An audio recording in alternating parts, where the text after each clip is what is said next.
Bonjour à tous, je vous invite à partager un texte dans les Actes des Apôtres. C'est la lecture suivie que l'on fait pendant les camps, ici, dans la maison. Et nous en sommes arrivés au chapitre 20, donc Actes des Apôtres, chapitre 20. Et on va lire au verset 7.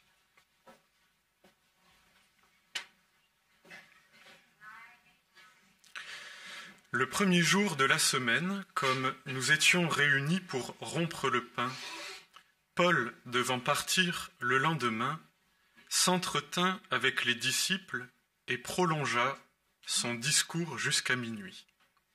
Il y avait beaucoup de lampes dans la chambre haute où nous étions réunis. Un jeune homme, nommé Eutyche, assis sur la fenêtre, s'endormit profondément pendant le long discours de Paul, et accablé par le sommeil, il tomba du 3e étage et fut relevé mort. Mais Paul, étant descendu, se pencha sur lui, et l'ayant pris dans ses bras, il dit « Ne vous troublez pas, son âme est en lui. » Après être remonté, il rompit le pain et mangea, et après avoir parlé longtemps, jusqu'au point du jour, il partit. Quant au jeune homme, on le ramena vivant, ce qui fut pour tous une grande consolation. Et je voudrais lire en complément 2 courts textes. D'abord dans les psaumes, le psaume 93, Psaume 93 au verset 1. L'Éternel règne, il est revêtu de majesté, l'Éternel est revêtu, il est ceint de puissance. Aussi, la terre est ferme et ne chancelle pas. Ton trône est affermi dès les temps anciens, tu es de toute éternité. Et enfin, dans l'évangile de Marc, au chapitre 5 et au verset 35, Marc, chapitre 5, verset 35. Comme il parlait encore, on vint dire de chez le chef de la synagogue pour lui dire « Ta fille est morte. Pourquoi importuner encore le maître ?» Mais Jésus, sans s'arrêter à ces paroles, dit au chef de la synagogue, « Ne crains pas, crois seulement. » Ne vous troublez pas, son âme est en lui. L'apôtre Paul est à Troas et il doit repartir le lendemain. Et il passe les derniers temps qui lui restent auprès de cette assemblée à l'enseigner toute la nuit. Et malheureusement, au cours de ce long discours dont nous parle ici Luc, un homme qui était installé sur une fenêtre s'endort et tombe, et on dit qu'il est relevé mort. Donc un événement tragique survient au moment où l'assemblée est réunie pour écouter l'apôtre Paul recueillir ses instructions, ses exhortations. Et évidemment, on peut imaginer l'inquiétude, l'incompréhension, le trouble suscité par cet accident. Et la réaction de l'apôtre Paul m'a beaucoup parlé, évidemment, puisqu'il demeure dans une assurance paisible, il ne se trouble pas d'un événement aussi tragique, aussi impressionnant.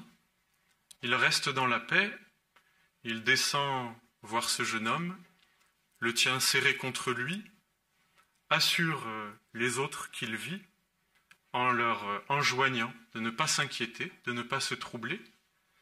Il remonte, il mange, et il reprend, comme si de rien n'était, son discours jusqu'au petit matin. On a là les éléments d'une conduite assurée, d'une conduite saine, simple, confiante, mais très étonnante, dans un contexte si perturbant. Je me suis bien sûr interrogé pour savoir comment est-ce que l'apôtre pouvait avoir une telle paix, une telle assurance confrontée à la mort.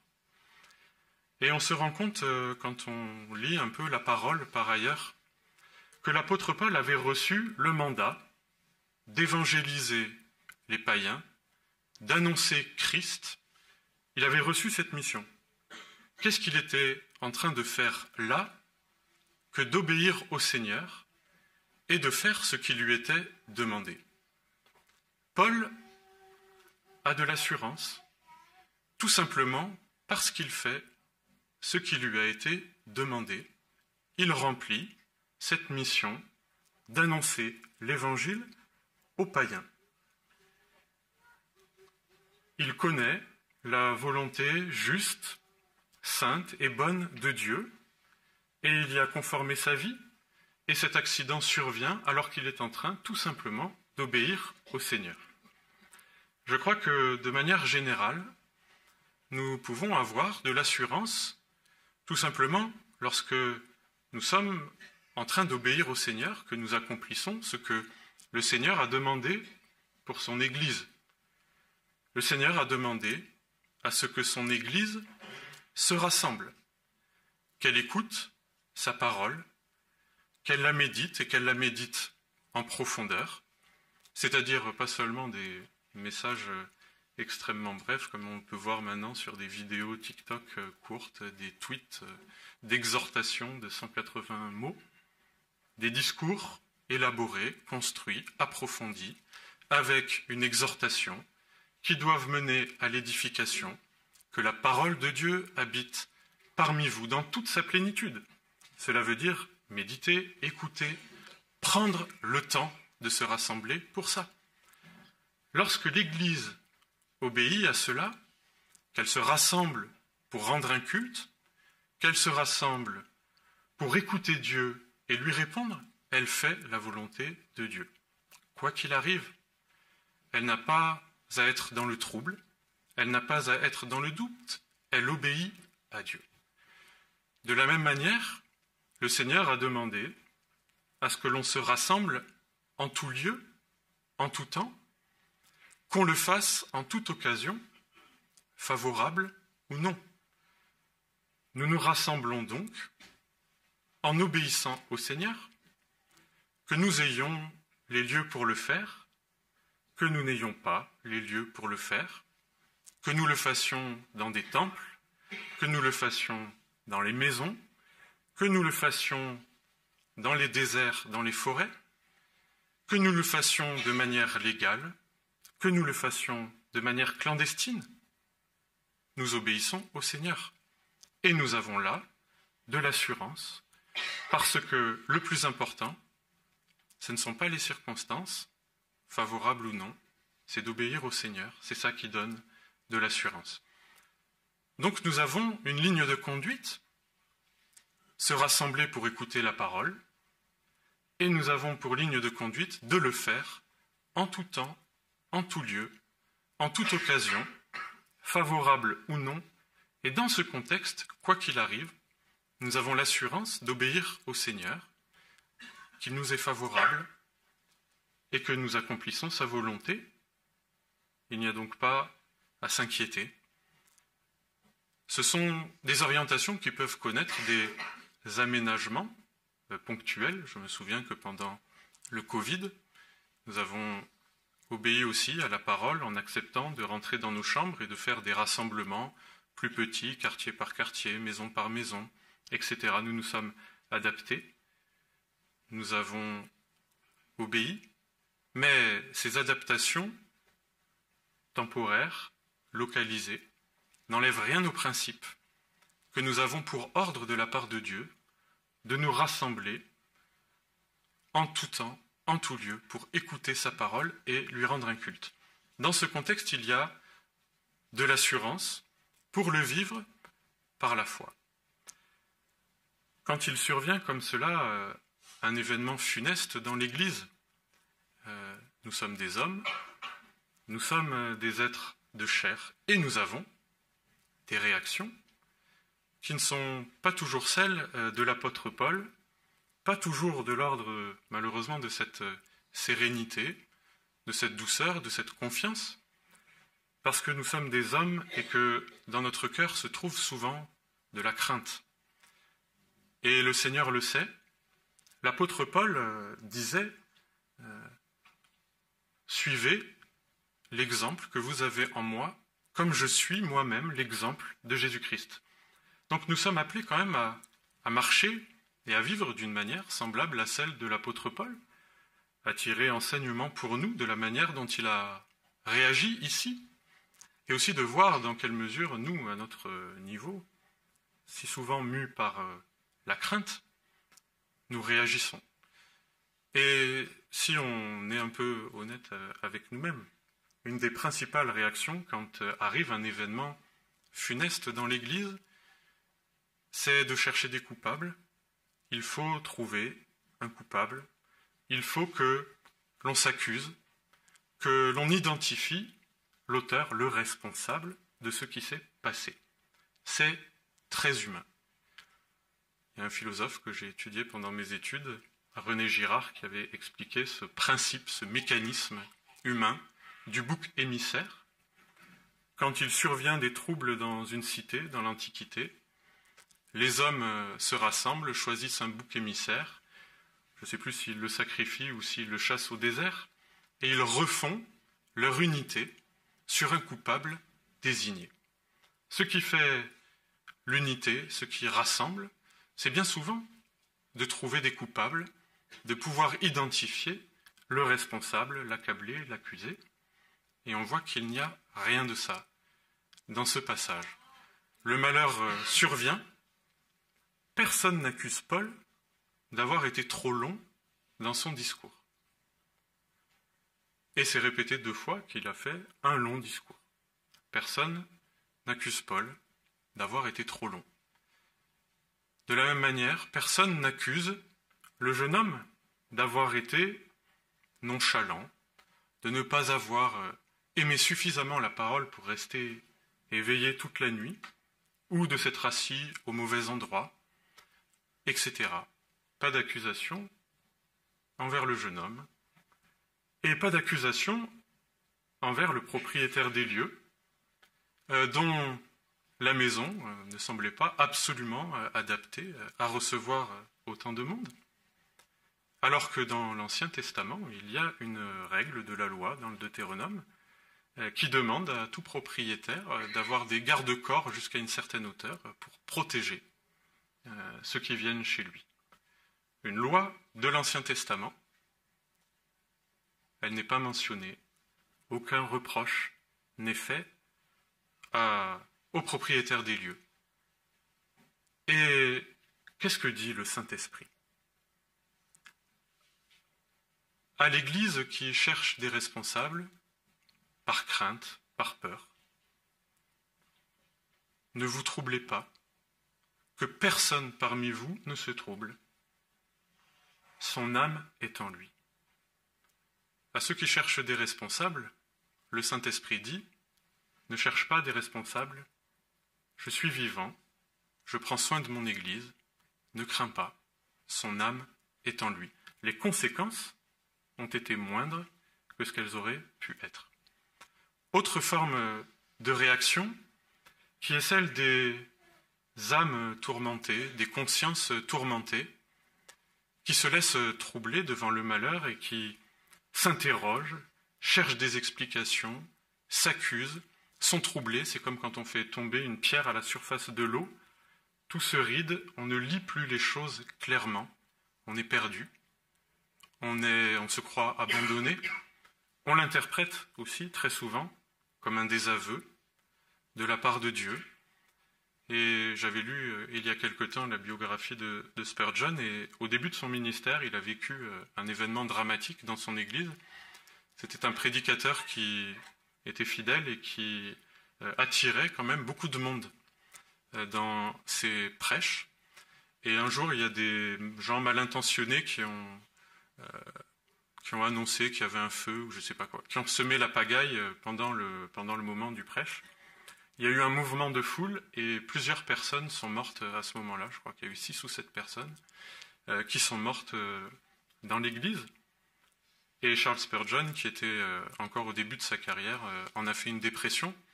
Et régulièrement, par la suite, il a fait des épisodes dépressifs, tellement cet événement l'a troublé, l'a perdu, l'a traumatisé. Et la confrontation à la mort et l'inquiétude et l'incompréhension quand on fait la volonté de Dieu, quand on se rassemble pour vivre sa parole, a vraiment quelque chose, je pense, de très difficile à vivre.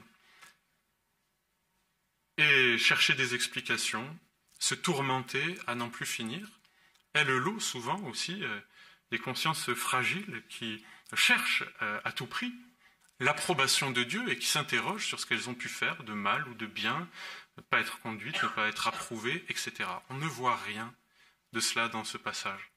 L'apôtre Paul a une bonne conscience, il est serein, il ne se trouble pas outre mesure, et c'est ce que le Saint-Esprit dit au cœur troublé, c'est ce que le Saint-Esprit dit aux âmes tourmentées, ne vous troublez pas, son esprit est en lui. Recherche d'explications infinies, stériles.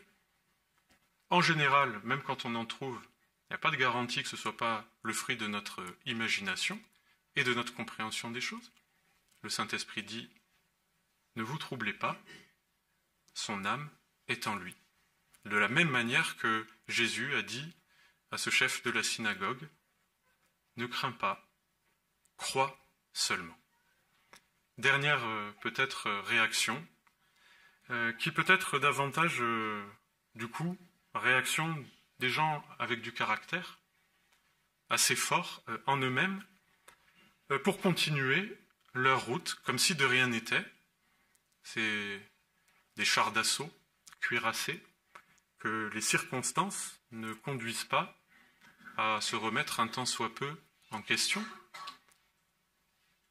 Ça n'a pas l'air d'être l'état d'esprit de l'apôtre Paul.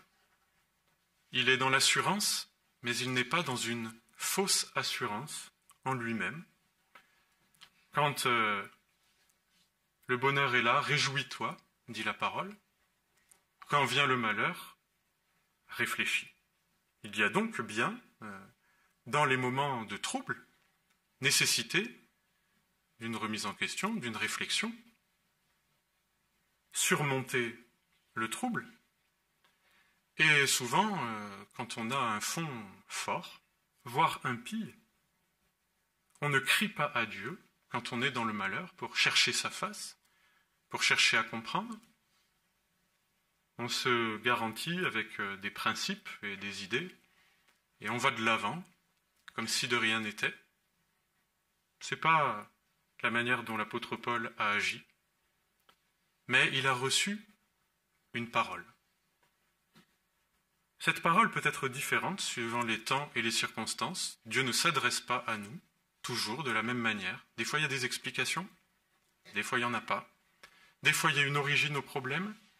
Des fois, c'est plutôt le but qui est mis en avant. Ce ne sont pas ses parents qui ont péché pour qu'ils soient dans cet état-là, mais pour que la gloire de Dieu soit manifestée. Donc, le plus important est de ne pas aller de l'avant comme des chars d'assaut quand on est touché par le malheur, mais bien de s'interroger et de s'attendre à une parole qui peut être tantôt l'une, tantôt l'autre, parce que Dieu est vivant et qu'il parle à ceux qui le cherchent. Et qu'est-ce qu'il dit ici ? Ne vous troublez pas, son âme est en lui. C'est pas tout à fait pareil que de se rassurer à bon compte, de ne rien écouter, de faire dorénavant comme on a toujours fait, de ne pas s'interroger. Mais la parole peut être une parole qui remet en question, elle peut être une parole qui libère, qui apaise, mais c'est une parole qui vient de Dieu, parce que Dieu est vivant. Ne vous troublez pas. Et cette parole doit avoir pour nous l'autorité même qu'elle a toujours eue quand Dieu a parlé. Quand Dieu a parlé à Moïse sur le mont Sinaï, au milieu de la manifestation, de la fumée, des éclairs, du tonnerre, etc., dans toute sa force, dans tout ce qu'il pouvait aussi avoir de terrifiant, le ciel s'est ouvert, la parole a été donnée, avec une autorité incroyable. Mais aujourd'hui, quand on lit la parole, quand on s'approche de Dieu, que l'on cherche sa face, la parole qui nous dit a la même autorité que la parole qu'il a donnée au Sinaï il y a des dizaines de milliers d'années. Ne crains pas, crois seulement, que personne de vous ne se trouble. Son âme est en lui. Il y a une autorité de la parole de Dieu, donnée dans des circonstances où il nous interdit de nous troubler, où il nous interdit de nous inquiéter, et cette parole doit avoir la même autorité quand il nous reprend que quand il nous rassure. Et j'ai parfois l'impression qu'on a plus de facilité à se laisser reprendre qu'à se laisser rassurer.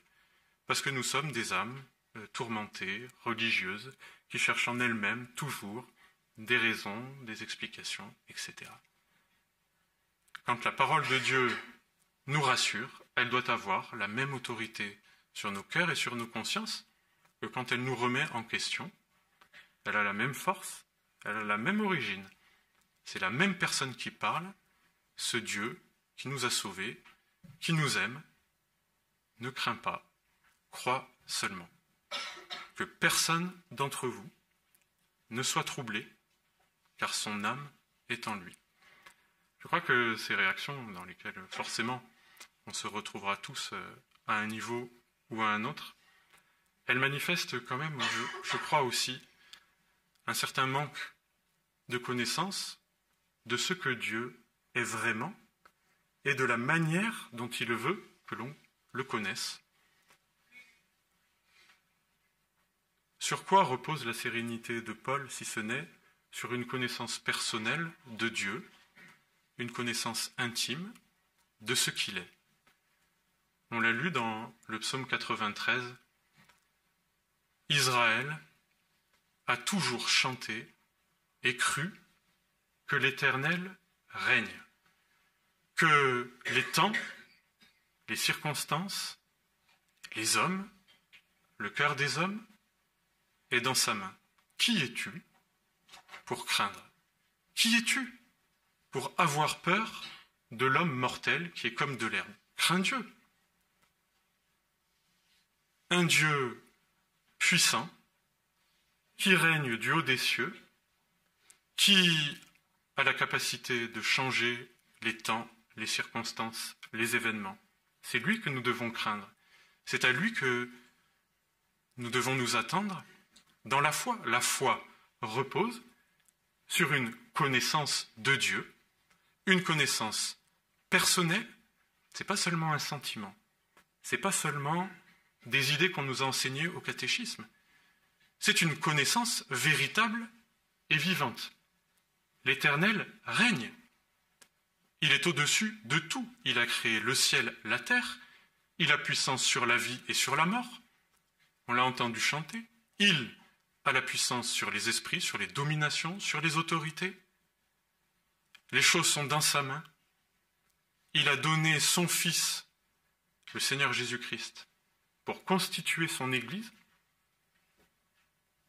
Si Dieu est pour nous, et qu'il a fait ça pour nous, qui sera contre nous lorsque nous obéissons à sa parole? L'Éternel règne, il est revêtu de puissance et de majesté. Est-ce que nous le croyons vraiment? Pourquoi alors est-ce que nous vivons comme si tout reposait sur nos petites épaules, comme si nous étions responsables de A à Z de la manière dont les choses doivent se passer et dans nos vies et dans l'Église? Croyons-nous que l'Éternel règne? Croyons-nous aussi que Jésus-Christ est ressuscité, que le règne lui a été conféré, que ce règne de résurrection a la puissance, y compris sur la mort? Est-ce que je suis moi-même dans la foi, dans ce Jésus-Christ ressuscité, vivant, qui a reçu toute autorité dans les lieux célestes et qui a été donné comme chef suprême à l'Église. En fait, nous vivons de manière très concrète, comme si nous étions nous-mêmes les petits chefs de notre propre vie, et comme si nous étions nous-mêmes les petits chefs de l'Église. Mais ce n'est pas la foi. La foi, c'est bien plutôt considérer nos limites, nos erreurs, nos péchés, nos inconséquences, nos failles, en toute humilité, pour pouvoir nous tourner vers celui qui seul règne. L'Éternel règne, il a donné Jésus-Christ comme chef suprême à l'Église. Et cette autorité, c'est une autorité qui va jusque sur la vie et la mort. Il n'y a rien, je pense, qui puisse rendre plus fataliste et plus décourageant que la confrontation à la mort.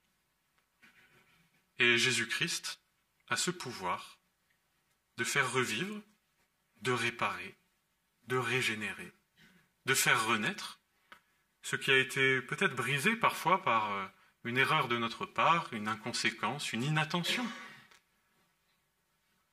Une manière peut-être d'agir qui aurait pu être A ou B, on a fait en conscience ce qui nous semblait bon, et puis c'est pas forcément confirmé.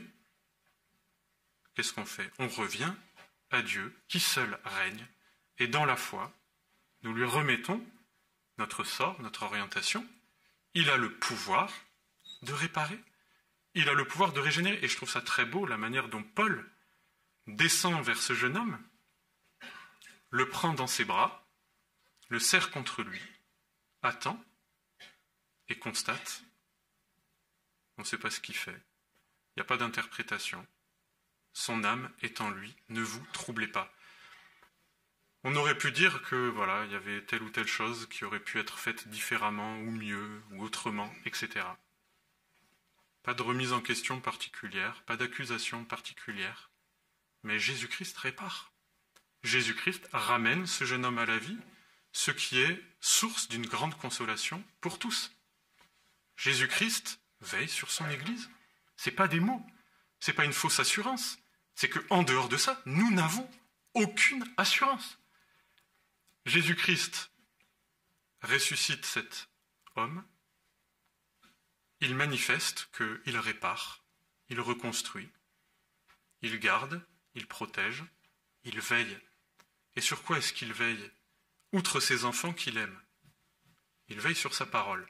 Je pense que juste avant le départ de l'apôtre, si l'histoire s'était soldée par la mort d'un homme, c'est le message même de Paul, son autorité apostolique à être la bouche même de Dieu, qui aurait été mis en question.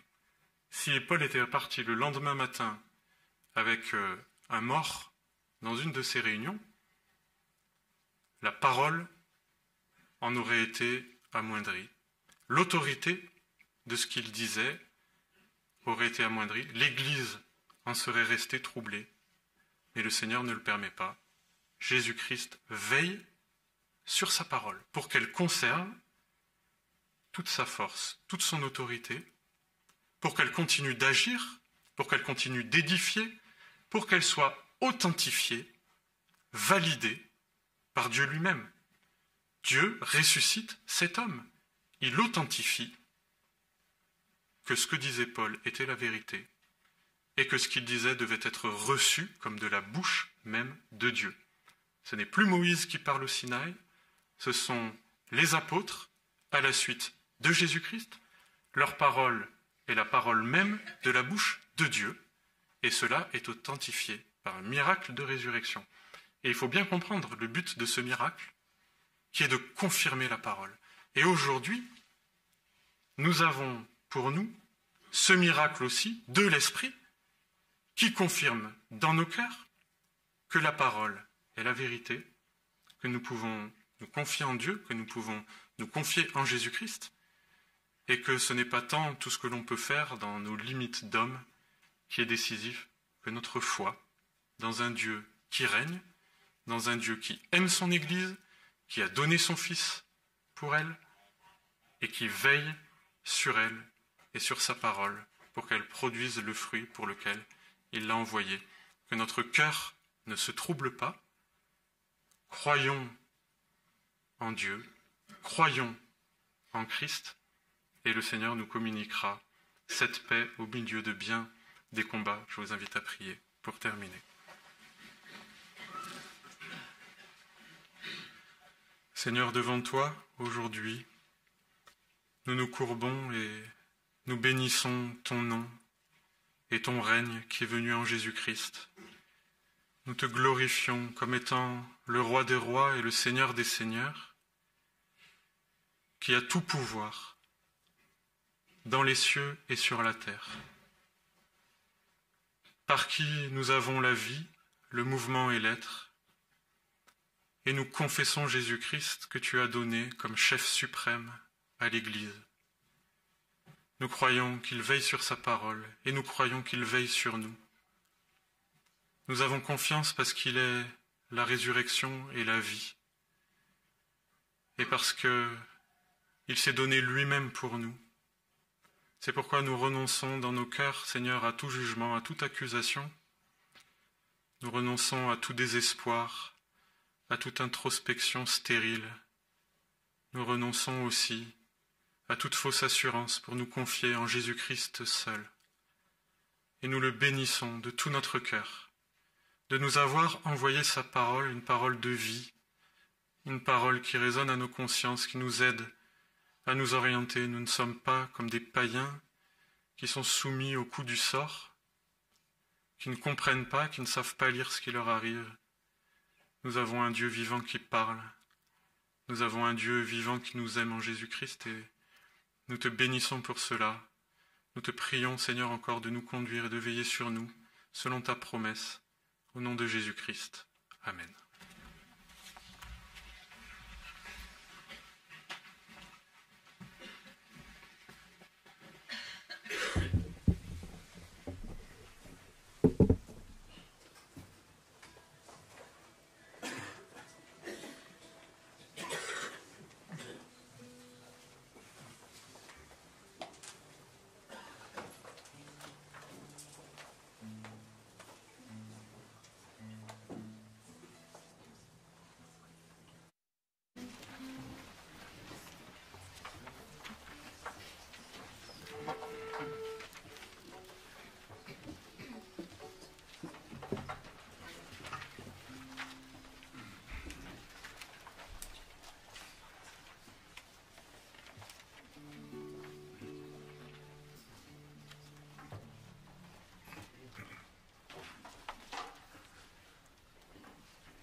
l'éternité, qui a créé les confins de la terre. Jamais il ne s'épuise ni se lasse, et sa pensée est insondable. Oui, ceux qui espèrent en l'Éternel renouvellent leur force. Ils prennent leur vol comme l'aigle, ils courent et ne se lassent pas, ils marchent et ne se fatiguent pas.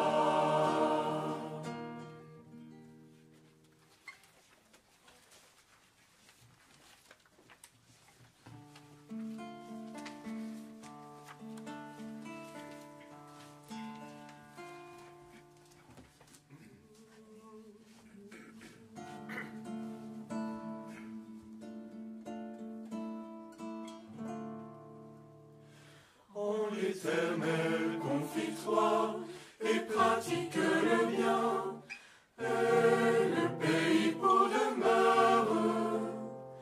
La fidélité pour pâture, sans envier les méchants. Fais de l'Éternel tes délices, il te donnera ce que ton cœur désire. Remets-lui ton sort, il te soutiendra, espère et il agira. Il fera paraître ta justice, ainsi que ton droit, comme brille le soleil. Remets-lui ton sort, il te soutiendra, espère et il agira. Devant ton Dieu l'Éternel, toi garde le silence, mais espère en sa parole. Ne t'irrite pas contre l'homme, qu'il réussit dans ses voies. Fais de l'Éternel tes délices, il te donnera ce que ton cœur désire. Remets-lui ton sort, il te soutiendra, espère et il agira. Il fera paraître ta justice, ainsi que ton droit, comme brille le soleil. Remets-lui ton sort, il te soutiendra,